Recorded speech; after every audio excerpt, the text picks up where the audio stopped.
श्री शिवाय नमस्तुभ्यम दोस्तों। जैसा कि आप सब लोग जानते हो 11 दिसंबर 2023 को है महाशिवरात्रि और साथ ही इस दिन सोमवार भी है। सोमवार का दिन भगवान शिव को अति प्रिय होता है और इसी दिन मनोकामनाओं को पूर्ण करने वाली महाशिवरात्रि भी है।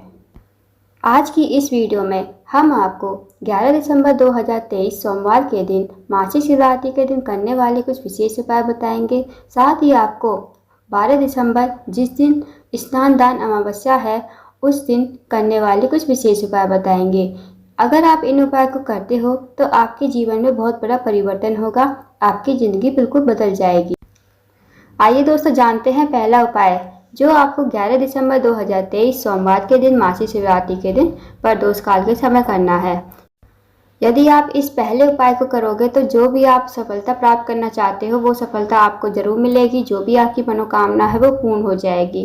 यदि आपके घर में धन की कमी है, पैसों की तंगी है, आर्थिक तंगी से परेशान हो तो इस उपाय को करने से सोमवार के दिन महाशिवरात्रि के दिन आपके घर में जो भी परेशानी है, दिक्कत है, सब दूर होगी। तो आइए जानते हैं उपाय कैसे करना है। इस उपाय को शाम के समय करना है। शाम के समय मतलब 5:30 से 6:30 के बीच इस उपाय को आप कर सकते हो। इसके लिए आपको 3 दीपक लेने हैं। 3 दीपक आटे के बनाकर उसमें घी डालकर और गोल बाती का दीपक बनाना है आपको। फिर आपको 3 दीपक 3 स्थानों पर लगाना है। पहला दीपक जो लगाना है, अब आप इन दीपक को तीनों को एक थाली में रख लेना और थाली समेत जहाँ पहले स्थान पर जाना है वो है बेलपत्र का पेड़। बेलपत्र के पेड़ के नीचे जाना है आपको। बेलपत्र का पेड़ बड़ा होना चाहिए जिसकी छांव आप पर पड़े। तो वहाँ पर जाकर थाली में रखकर जो पहला दीपक आप प्रज्वलित करना और उसे बेलपत्र के पेड़ के नीचे रख देना। बस आपको मनोकामना कहनी है, श्री शिवाय नमस्तुभ्यम का जाप करना है और जो भी आपकी मनोकामना है, इच्छा पूर्ण नहीं हो रही तो वो भगवान से विनती करके पहला दीपक वहाँ प्रज्वलित कर देना। अब दूसरा दीपक आपको शिव जी के मंदिर में या शिव जी की चौखट पर लगाना है। जब आप शिव जी के मंदिर में प्रवेश करोगे, जहाँ शिवालय होता है वहाँ पर आप लगा सकते हो। दूसरा दीपक थाली में रखकर पहले आपको जला लेना है। जलाकर आपको वहीं रख देना है। फिर अपनी मनोकामना बोलनी है और श्री शिवाय नमस्तुभ्यम मंत्र का जाप करना है। अब यदि आप शिव जी के मंदिर में प्रवेश नहीं कर सकते तो इसे शिव जी की चौखट पर भी आप इस दीपक को प्रज्वलित करके लगा सकते हो। अब तीसरा दीपक जो आपको लगाना है वो है आंवले का पेड़। आंवले का पेड़ भी दोस्तों बड़ा होना चाहिए, छोटा पेड़ नहीं चलेगा। आंवले का पेड़ बड़ा होना चाहिए जिसकी छांव आप पर पड़ती हो। अब तीसरा दीपक थाली में ही रखकर पहले आपको जला लेना है। फिर जलाकर वो वहीं आंवले के पेड़ के नीचे रख देना है। फिर अपनी मनोकामना कहनी है, श्री शिवाय नमस्तुभ्यम मंत्र का जाप करना है। बस आपको ये छोटा सा उपाय करना है, आपको घर आ जाना है। ये 3 दीपक वाला उपाय बहुत ही विशेष और महत्वपूर्ण है। इस उपाय को शिवरात्रि के दिन, महाशिवरात्रि के दिन जरूर कीजिएगा। यदि आपकी कोई भी मनोकामना पूरी नहीं हो रही, कोई भी इच्छा अधूरी है तो इस उपाय को करने से आपकी जो भी मनोकामना है वो जरूर पूर्ण होगी। अब जानते हैं दूसरे उपाय के बारे में। यदि आप चाहते हो आपका खुद का मकान हो, खुद का व्यापार हो, खुद की दुकान हो या खुद की कुछ भी चीज़ हो तो शिव जी आप पर ऐसी कृपा जरूर करेंगे। यदि आप इस उपाय को 11 दिसंबर यानी सोमवार के दिन इस विशेष उपाय को कर लेते हो तो आपकी हर मनोकामना जरूर पूर्ण होगी। इस उपाय के लिए आपको लेने हैं 5 बेलपत्र। अब इस उपाय को आपको सुबह प्रातः काल के समय करना है। सोमवार का दिन है, आप मंदिर तो जाते ही होंगे डेली। अब आप मंदिर जाते हो, जैसे पूजा अर्चना करते हो शिव जी की, जल चढ़ाते हो, फल फूल दीपक जो भी लगाते हो वो लगा दीजिए। फिर आपको ये 5 बेलपत्री वाला उपाय बाद में करना है। अब ये 5 बेलपत्री आप जो लेकर गए हो ये 5 जगह चढ़ानी है आपको। अब आपने शिव जी का पूरा श्रृंगार कर लिया, मतलब शिव जी पर जल चढ़ा दिया, फल फूल सब चढ़ा दिए। उसके बाद 5 बेलपत्री में से पहली बेलपत्री जो आपको चढ़ानी है वो चढ़ानी है माता अशोक सुंदी के स्थान पर। माता अशोक सुंदी का स्थान तो आप लोग जानते ही होंगे।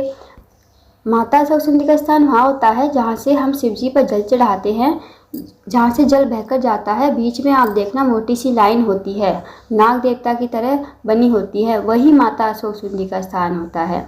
अब जब पहली बेलपत्री आप माता अशोक सुंदी पर चढ़ाओगे तो बेलपत्री की जो डंडी का मुख होगा वो जलाधारी की तरफ होना चाहिए। इस प्रकार आप पहली बेल पर चढ़ाओगे। अब जो दूसरी बेलपत्र चढ़ानी है आपको, वो जहाँ पर पार्वती जी का हस्तकमल होता है, जहाँ पर शिवलिंग विराजमान होता है, उसका गोल गोल जो कटी भाग होता है, वहीं पार्वती जी का हस्तकमल होता है। दूसरी बेलपत्र आपको वहाँ चढ़ानी है।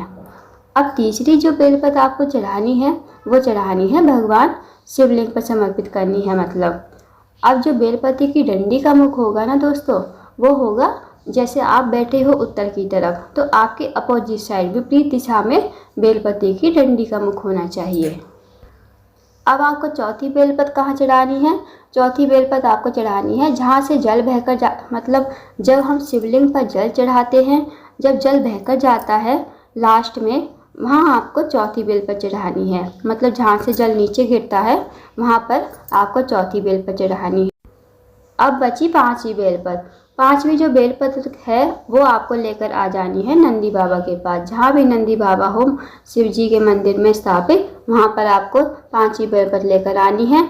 अब देखना दोस्तों, जो नंदी बाबा का उठा हुआ पैर होगा, पांचवी बेलपत्र को आपको वहीं समर्पित करना है, श्री शिवाय नमस्तुभ्यम कहते हुए। फिर अपनी मनोकामना कहनी है। जो भी आपको खुद का मकान चाहिए, खुद की दुकान चाहिए, खुद का व्यापार चाहिए, या खुद की कुछ भी चीज़ हो, वो आपको भगवान से कहनी है। मतलब अपना माथा टेक के भगवान से विनती कर लेना। बस इस उपाय को जरूर कीजिए। दोस्तों, पूज्य गुरु जी प्रदीप मिश्रा जी कहते हैं, जो व्यक्ति मासिक शिवरात्रि के दिन 5 जगह 5 बेलपत्र चढ़ाता है, उसे बिना मांगे ही सब कुछ मिल जाता है। भगवान शिव जी उसकी मनोकामना जरूर पूर्ण करते हैं। तो इस विशेष उपाय को मासिक शिवरात्रि के दिन जरूर कीजिए। इस उपाय को प्रातःकाल के समय करना है। आइए अब जानते हैं तीसरे उपाय के बारे में। दोस्तों, यदि आप अपनी कोई मनोकामना पूर्ण करवाना चाहते हो शिव जी से, अगर आप चाहते हो शिव जी हमारी मनोकामना पूर्ण कर दे, तो आपकी मनोकामना जरूर पूर्ण होगी। यदि आप इस मासिक शिवरात्रि के दिन यह उपाय करते हो, आपको करना क्या है? आपको बस 1 काली मिर्ची लेनी है और 7 काले तिल के दाने लेने हैं। जो काले तिल आते हैं शनिवार के दिन हम शनिदेव पर चढ़ाते हैं, वो काले तिल। अब 1 काली मिर्ची और 7 काले तिल। इस उपाय को भी 11 दिसंबर के दिन प्रातःकाल के समय ही करना है। अब जैसे आप डेली शिव जी की पूजा करते हो, जल चढ़ाते हो, फल फूल चढ़ाते हो, वैसे चढ़ा देना। उसके बाद जो आपने 1 काली मिर्च और 7 काले तिल के दाने लिए हैं, वो अपने हाथ में रखकर श्री शिवाय नमस्तुभ्यम कहते हुए शिवलिंग पर समर्पित करना। जब आप इन्हें चढ़ाओ तो साथ में अपनी मनोकामना जरूर बोलना। आपकी कोई भी मनोकामना हो, या आप कोई मनोकामना पूर्ण करवाना चाहते हो, कोई भी आपकी मनोकामना हो सकती है, आपकी कोई अधूरी इच्छा हो, वो पूर्ण करवाना चाहते हो, तो भगवान से अपनी मनोकामना जरूर कहना कि आप इस काम के लिए ये उपाय कर रहे हो। बस भगवान से विनती कर लेना। बस ये छोटा सा उपाय आपको करना है। सोमवार के दिन इस उपाय को प्रातःकाल के समय ही करना है। तो दोस्तों, इस विशेष उपाय को जरूर कीजिए। अब जानते हैं चौथे उपाय के बारे में, जो आपको सोमवार के दिन ही करना है, जिस दिन मासिक शिवरात्रि है।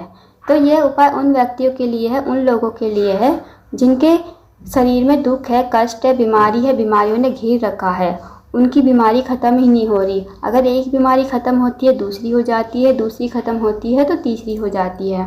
तो इस उपाय को मासिक शिवरात्रि वाले दिन प्रातःकाल के समय जरूर कीजिए।